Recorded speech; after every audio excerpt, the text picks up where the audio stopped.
in Ecuador pay up to 60 cents a kilowatt. Here we pay around 7 cents a kilowatt. Solar always makes sense when you get over 20 cents a kilowatt, plus or minus. So imagine, that's a 40-cent margin for solar in Ecuador. Ecuador is in the sun all day long, every day of the year. It's on the equator. The sun is always overhead. They should be world-class leaders in solar, and they're not. They're pathetic in solar right now. Thanks for an interesting presentation, thought-provoking. I just wanted to pick up on what you mentioned about cities having more autonomy, because of course that's a relative matter. Mm-hmm. And if you look at public policy in general, whatever the level of government, one of the big challenges is that basically all public policy issues require money. And as we know, that's tight. And so in terms of cities, for example, they typically have restricted fundraising or revenue-raising opportunities. And in the case of Vancouver, that's restricted especially by the provincial government and the special charter that Vancouver has. So I was just wondering if you could speak to those measures where, since you have a business background, have the biggest bang for the buck in terms of what provincial governments and the federal government could do in terms of legislation to favor the municipalities and cities, towns, whatever you want to call them, to give them more leverage. Because, say, for example, you mentioned about parks. Of course they're great, but in Vancouver, of course, real estate costs a hell of a lot of money. And basically, as I understand it, as of years ago, Vancouver's program for purchasing land to create parks died because there's no money. So how would you... Yeah, a couple of things. It's obviously how do you finance resiliency and all of these things for a municipality is not an easy challenge, especially in the current economic situation. And increasingly, voters citizens are being hurt by the economy, and they're not very excited about referendums that require they put more money into things. I have a couple of answers to that. One is more engagement with the private sector. So there's a business type called an ESCO model, Energy Service Company, which how it works is that the private sector company that's an ESCO will look at, for example, a building stock in a city and say, you know, we will actually invest in the costs associated with retrofitting your buildings. You don't have to pay a dime. This is one model. You don't pay a dime. We'll retrofit your buildings. But we're going to model out the energy savings over the next 10 years. And if your bill is, say, $10,000 a month for these few buildings in energy right now, we're going to model 48% energy reduction from our work we're going to do. That's going to mean you're going to pay, 48% less for energy than you do today. So you're going to pay less than $5,000. You're going to save $5,000 a month on those couple buildings, say, or one building. We're going to take 80% of that savings.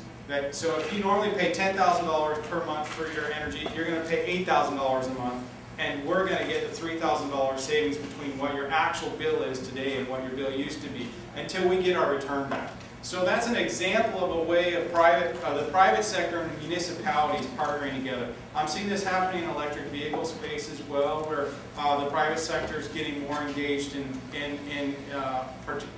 helping municipalities get on board with electric vehicles and the charging stations. Private sector can put in charging stations. The city doesn't have to. City can just allocate existing space it has. So there are things that cities can do that are particularly in the case of partnering with the private sector. That's definitely one of the ways they can do it. In terms of, you asked about regulation at the federal level, obviously that's an area I'm weaker on in terms of being able to say what are good examples of what federal policy has done to empower more municipalities to do more on their own. So I don't have a great answer to that one. Maybe somebody else does. Yeah, thank you. My question today was, I've been thinking about manufacturing supply chains. And so when you were doing the research on costing or analysis about the footprint and the resiliency numbers, where do the costs of the people that live in those cities, of their manufactured consumer consumption, on just for a visual, let's say an iPhone, like how many iPhones are in the city of Vancouver. There's a lot, like how does that factor into the footprint? The carbon footprint? Yeah, and so related to that question is, did you look at any of the, sort of the cities that aren't the leaders, that have, you know, that where they're the hub of some of the outsourced manufacturing, and you know, they're feeling the actual direct costs of the products that we're consuming, which is linked to, I don't understand where the delays are in the business case for getting, you know, for businesses to sort of consider those long-term costs and long-term business benefits of changing that. So one question really pertains to carbon accounting in a way, and there's a new initiative right now that's ICLEI, which is a city sustainability group, and CDP, which is the Carbon Disclosure Project, are doing, and it's called CDP for Cities, and it's actually creating a standard carbon accounting methodology for cities, which hasn't really existed to date. So it depends on what city you look at, what do they account for. Like one of the big debates is how much of Port Vancouver should Vancouver be responsible for in terms of emissions associated with the shipping traffic that comes in and out.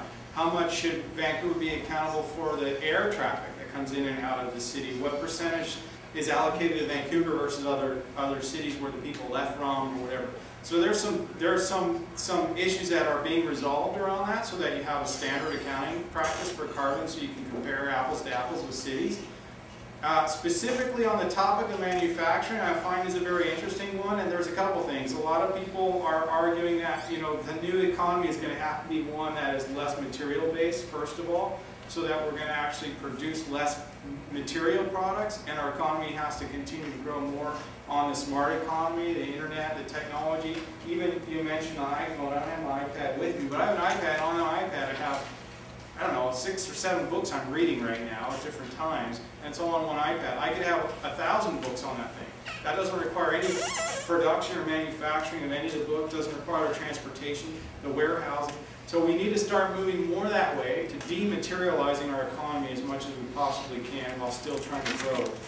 But I also think we're going to see more mass localization of manufacturing. So right now we have these you know, manufacturing facilities in China that are mass producing stuff and sending them around the world. But as oil prices continue to climb and emissions, and maybe we start accounting for emissions, greenhouse gas emissions in our costing of products, we're going to probably see that it's going to become financially more viable to actually localize production. So you'll have multinational companies, but rather than them producing everything in one place and sending it all around the world, they're going to actually produce them more locally so they can distribute them locally with local resources so that they're reducing their footprint and reducing their costs.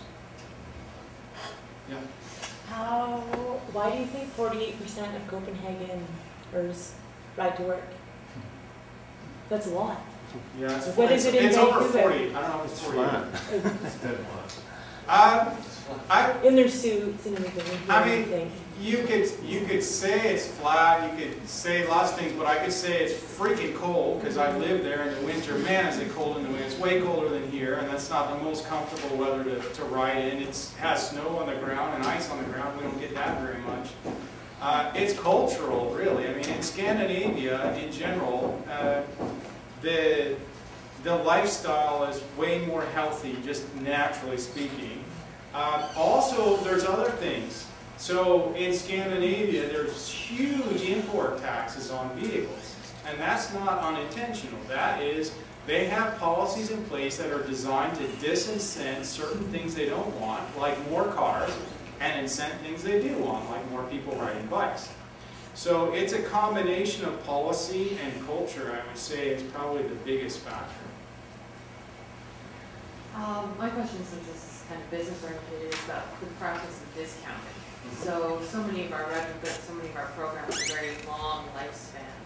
And has there been any initiatives to make discounting maybe a little more realistic for 30 years out as far as projections of transportation costs associated with oil? Most of the discounting I've read about, it's been kind of standard practice, and it hasn't really adapted to considering the uncertainties of the future. And so any project that increases resilience really should get a break in discounting, if you will, because it takes into account a larger range of scenarios 30, 40 years out. Has there been anything like that that you're aware of? I've seen pockets of that, but I haven't seen it like a movement in that area, or like a federal government sort of embracing more whole cost accounting with more accurate or more reflective modeling of future scenarios. There are obviously, particularly at the municipal level, they're doing more of it in regional level. But I think it is a big issue. This was years ago. I was speaking with a woman who was in charge of a project that had over $1 billion to invest in transportation solutions for the Denver, Colorado metro area.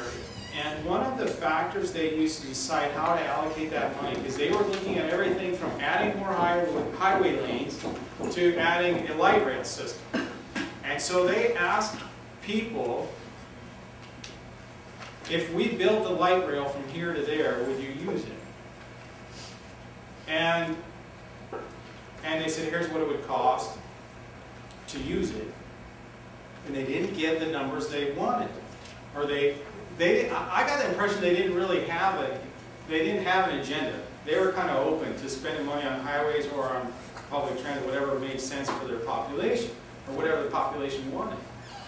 But they weren't factoring in things like, well, how much is gas going to cost you in 10 years? They didn't talk about that. They didn't talk about, well, how much more traffic congestion are we going to be having with more population? So my experience with this is that all the modeling, even more recent modeling, tends to underestimate what I think are going to be the likely impacts of climate change and peak oil in terms of its costs. And therefore, because they're underestimating the likely costs of all these things, they're undervaluing the more sustainable solution.